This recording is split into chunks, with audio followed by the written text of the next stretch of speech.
اخواتي بقى ما تنسوش الاشتراك وتفعيل زرار الجرس وتحط اللايك الجميل كده لو الروتين بتاع النهارده عجبك ان شاء الله هيعجبك، وفعل الجرس بعمل اشارات للكل عشان يوصلك مني كل جديد يا قمر. ويوم الجمعة احنا عارفين ان هو اجازة بس مش لينا، يعني الجمعة دي اجازة بس مش لاي ست بيت.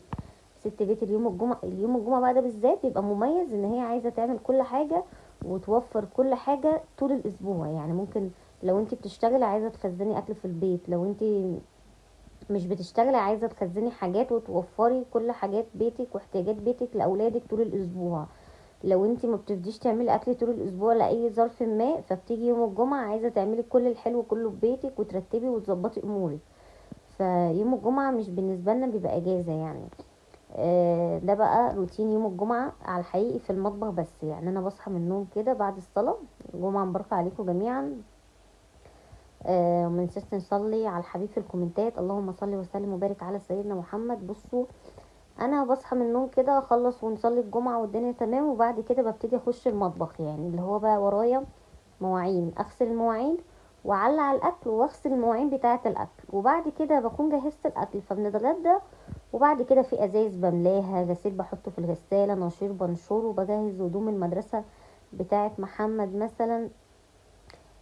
اشوف ايه اللي عايز يتغسل من حاجته، برتب يعني برتب كل حاجة بالنسبة لي الجمعة والسبت اللي هما الايه الاجازة يعني. فما فيش اجازات يعني، ربنا يصلح حالنا جميعا. بس احنا هنعمل وقت لنفسنا بعد كده بريك، وهناخد وقت اجازة وازاي تظبطي يومك وتظبطي حياتك، وهنشجع بعض وندي وقت كده لنفسينا يعني ورا المطبخ. يعني احنا اكيد زهقنا من المطبخ. طبعا البصل ده من المشتريات اللي انا كنت مشتريها معاكم ووريتها لكم، من المشتريات اللي انا كنت جايباها معاكم ووريتها لكم. البصل ده كنت جايباه، طبعا البصل سعره عدى دلوقتي عامل 25 وكده. بس انا بجيب ايه يعني، احلى حاجه برضو بجيبها، بس برضو بحاول ان انا ما اجيبش الاسعار الغاليه قوي دي، لان كل تاجر بيبيع على حسب مزاجه بقى، هو عايز يبيع سعر غالي او سعر رخيص. فما تاخديش من سعر تاجر واحد، وحاول ان انت تشوفي كذا سعر، على اساس ان برضو ممكن بدل ما تجيبي 2 كيلو بصل ب50 تجيبي 3 كيلو ب50. هو التدبير والتوفير لاي ست بيت ان هي ترتب حياتها، ان ما تجيبش اغلى حاجه وتجيب احلى حاجه بس اسعار كويسه وتزود. ودي برضو ان شاء الله هنتابعها وهنشجع بعض بيها. زي ما انتوا شايفين جبت فرخه بلدي كده قمريه صغيره، مرضتش احشيها رز، حبيت اعمل تغيير عشان ابقى في شوربه كده استخدمها للبطاطس واستخدمها للملوخيه، وحبيت احشيها بالبصله دي، احنا بنحب البصل. رحت جايبه بصله، حطيت ماجي، الطبق انتوا شايفينه ده كان ماجي وسكر وبهارات فراخ وفلفل اسود وسبع بهارات وشويه ايه حبهان كده. ورحت ماسكه البصله بيهم دعكاهم، وغسلت الفرخه زي ما انتوا شايفين. الفراخ البلدي بتبقى عايزه غسيل حلو قوي، بملح وخل وليمون، ودعكتها مرة واتنين وتلاتة. قلت بقى اديها صدمة كده بحتة سمنة بسيطة، عشان هي مش كبيرة قوي، فساعات ممكن ما تعملش شوربة، لكن طبعا شوربة الفراخ البلدي بتبقى حلوة قوي ومفيدة. ورحت ايه نقعت شوية البصل في البهارات، سبتهم يجي ربع ساعة كده، وبعد كده رحت حاشية بيهم ايه الفرخة. هنديها بس صدمة كده على البوتاجاز. بصي، كل ما بحب ان الشوربة تبقى حلوة لازم ابهر الشوربة وابهر الفراخ او اي حاجة انا بعملها. مش هكتر البهارات، بس لازم ايه يعني البهارات كمان بتدي طعم الحاجة، ما بتخلي الحاجة ايه مع الغسيل بقى وما يبقاش فيه زفارة، بتخلي الشوربة حلوة كده وبتعمل اكل حلو. تمام. بس رحت مديها تشويحة كده. وطبعا الفرخة انا غسلها زي الفل. الفرخة انا ما بحبش اشيل ريم من الشوربة، يعني انا ما بحبش اشيل ريم خالص من الشوربة، ولو طلعت معايا ريم اعرف ان هي ما كانتش مغسولة كويس. فانا ما يعني الحمد لله لما بغسل الحاجة مرة واتنين وتلاتة ما بلاقيش ريم عندي على الشوربة خالص. يعني زي ما انتوا هتشوفوا الشوربة هي دي شكلها اصلا. وكان عندي شوية بهارات بقى اللي هي البهارات الفراخ والسبع بهارات والفلفل الاسود والماجي. ورحت ايه حاطه حته سمنه كده وقلت اسيبها تتشوح، وبعد ما اتشوحت سخنت الكتل ورحت ايه حطها عليها بقى تغلي كده خالص، واديتها تقلبتين اللي هي بس ايه ما تبقاش البهارات على جنب واحد. وقلت بقى اسيبها تغلي كده مع نفسها على النار. طبعا عشان اخلص الاكل بسرعه وانجز وقتي لازم ايدي تكون شغاله في 100 حاجه يعني.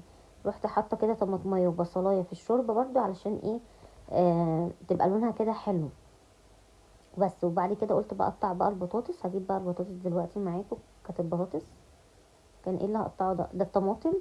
ابتديت ان انا اجيبها كده واقطعها، بحب اشيل الحته اللي فوق دي واقطع القوط. طبعا القوطه اليومين دول سعرها رخص شويه، عامل 12 و15 و10، اول ان شاء الله ما تبتدي ترخص كده خلاص هنخزن بقى تخزينات رمضان.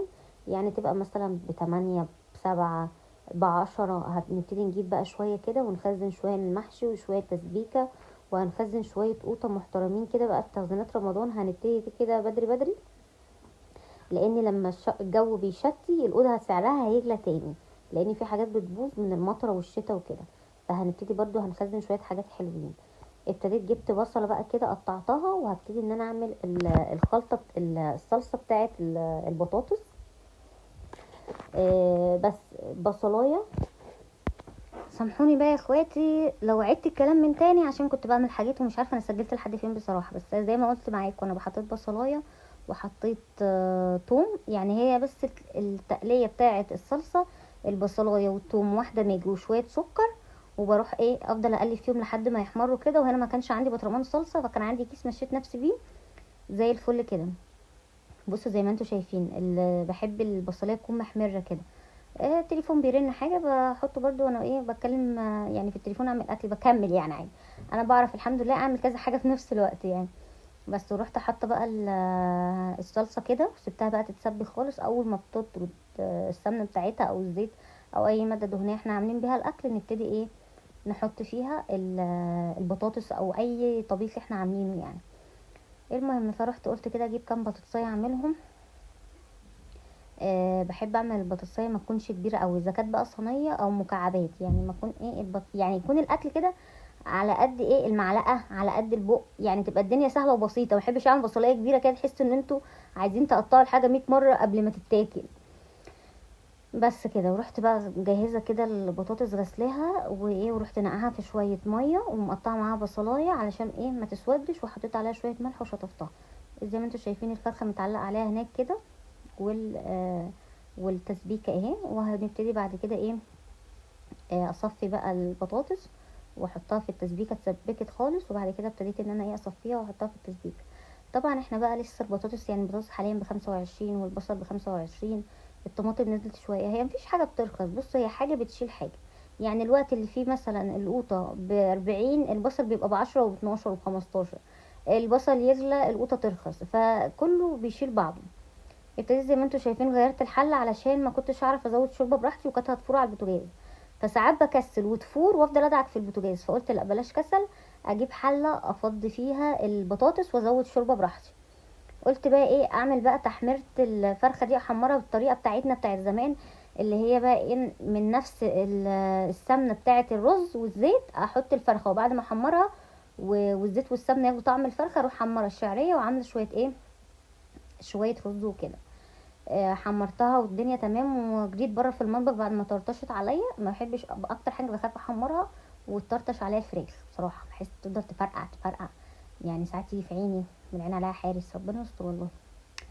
زي ما انتم شايفين بقى جبت الشعريه. انا بجيب الشعريه ارباع، بتبقى على قد الاكل. انا بحب الشعريه ازيد من الرز. وبجيب الرز نصاص، بجيب رز وشعريه يكون نوع نضيف، ارباع ونصاص. يبقى عندي عايزه اعمل اكله كده، عايزه اعمل مثلا عندي كم يعني شويه كبده كده، احمرهم كبد وقوانص واعمل رز اصفر. يعني بتبقى الحاجه موجوده في البيت بتنفع. وهقول لكم انا بمشي نفسي ازاي وبظبط اموري ازاي في باقي الروتينات اللي جايه ان شاء الله. رحت محمره الشعريه. صدقوا انا بسجل لكم دلوقتي شم ريحه الاكل. بصراحه الاكله دي كان اليوم ده عجبتني بقى، كان الاكل مشطشط والفرخه كانت جميله بصراحه عشان تبلتها بالبصل، وكانت الريحه خيال. زودت بقى طبعا انا حطيت ماجي، وعشان اخلي الشعريه لونها محمر وانا بحمر الشعريه بحط شويه ملح، وظبطت الملح بتاعها. وبعد كده رحت مصفيه شويه الشوربه اللي فاضوا عشان نعمل طبق ملوخيه ناشفه. يا سلام يا سلام على احلى كلام. انا غني ولا المهم ابتدينا نعمل الملوخيه زي ما انتم شايفين كده. هنا باين كنت بستريح، لا هنا كنت بدور على كزبره. انا بصوا اقول لكم، انا بحط في البطرمانات كل حاجه واشيل شويه اكياس كده على جنب زي طوارئ كده. لو الحاجه خلصت من عندي يبقى عندي شويه كزبره شويه شطه شويه كمون شويه بهارات. لازم يكون في طوارئ انجز بيها نفسي. دول كانوا شويه كزبره ناشفه طوارئ يعني.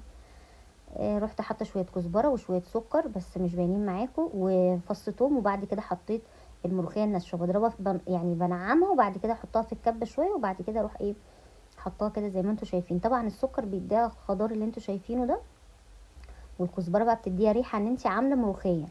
انتوا عارفين حته ان انت طبخه ملوخيه النهارده كل اللي يدخل عندك يعرف كده، هو كده. طبعا الرز زي ما انتم شايفين مفلفل، هو باين لكم في الكاميرا هو مفلفل، انا بغطي بالغطا غير الغطا. وبعد كده ايه، وطيت عليه زي الشمع وغطيت عليه. عارفين بقى حته دي بقى اي بنوته داخله المطبخ دي حته الانجاز. يعني زمان وانا بطبخ كنت اعمل الحاجه واستنى لما تستوي، لا وبعد كده اعمل الرز، يعني اعمل بطاطس وتستوي اعمل الرز، لا ان نعلق على كل عين حاجه عشان ننجز الوقت يعني، والاكل كله يبقى نازل سخن مع بعض. حته سمنه محترمه كده مع شويه زيت، وبعد كده رحت حاطه الثوم، اديته تشويحه كده محترمه، وشويه كزبره اهم. طبعا دي كزبره الطوارئ اللي هي خلصت من عندي بس شايله دول طوارئ كده، وشويه كزبره وشويه سكر صغننين قوي، ونص مرقه دجاج كده، نص كيس او ربع كيس. تحميره تحميره تحميره، الريحه يا سلام يا سلام على احلى ملوخيه. بعمل ملوخيه والطشه ايه ايوه كده زي ما انتم شايفين. مش عارفه ليه بحس ان انا زي محلل الرياضه اللي هو الكوره شمال الكوره يمين، جت في العارضه، مش فاهمه انا بس لازم اسجل لكم، لازم اشرح لكم انا عملت ايه. غسلت المواعين في ثانيه في الانجاز. انتوا عارفين لو انا بغسل المواعين بالطريقه دي يا سلام، نفسي ايه ده ايه ده ايه الانجاز ده. شايفين شايفين شايفين، ده طبعا مش الحقيقي، ده انا بغسل بالبطء بطء السنين، ده انا مسرعه الفيديو على 3 مرات. جبت بقى شويه فلفل، ليمونه، الليمون ده كبير ما شاء الله عندي حلو، رحت مقطعاه كام 4/4 لان محدش يعرف ياكل الليمونه دي ابدا. وشويه فلفل بقى حراق كده عشان ايه يفتحوا نفسنا، بس الاكل مش محتاج فتحه نفس يعني، احنا كان نفسنا مفتوحه لوحديها. قلت بقى اسرع بسرعه، لا ابطأ لكم شويه وانا بغسل ايدي. بص انا بحب التريكات دي في المونتاج، بحس ان هي يعني بتبقى كويسه في التسويه. كفايه بقى بطء بقى، نسيبها بقى بسرعه نفرغ الاكل يلا عشان انا جوع. رحت داخله بسرعه على الاكل كده بقى. طشه الملوخيه كانت جميله، والملوخيه تحفه، احلى بطاطس، تسلم ايديك يا دودو. احلى ملوخيه، تسلم ايديك يا دودو برضه. انتوا ما تقوليش تسلم ايديك، فبضطر ان انا اشكر في نفسي، اعمل ايه. المخلل يا سلام. طبعا الفرخه مش عارفه اوريتها لكم ولا لا، تقريبا نسيت اوريكم الفرخه. رز بالشعريه مفلفل، وبصوا الرز كل رزايه لوحدها، لا وريتكم الفرخه. طح الفلفل الاحمر ولا كلمه فلفل، يعني اكله احس ان انا 3 4 ايام عندي كده ايه، عايزه اكل زبادي من كتر الحرقان اللي على صدري. خلصت معاكم روتين، يا رب يكون عجبكم، ويا رب يكون الروتين دي خفيفه على قلبكم. مش لايك وتشتركوا في القناه وتفعيل زر الجرس عشان يوصلكم كل جديد، ويا رب الاكل يكون عجبكم يا اخواتي. قولوا لي في الكومنت، ما تنسوش بقى تقولوا لي ايه رايكم في الكومنتات، بجد هزعل جدا لو ما حطيتوش اللايك وقلتوا لي ايه رايكم في الكومنتات. يلا بينا بقى عشان انا راح افتح معاكم لايف دلوقتي.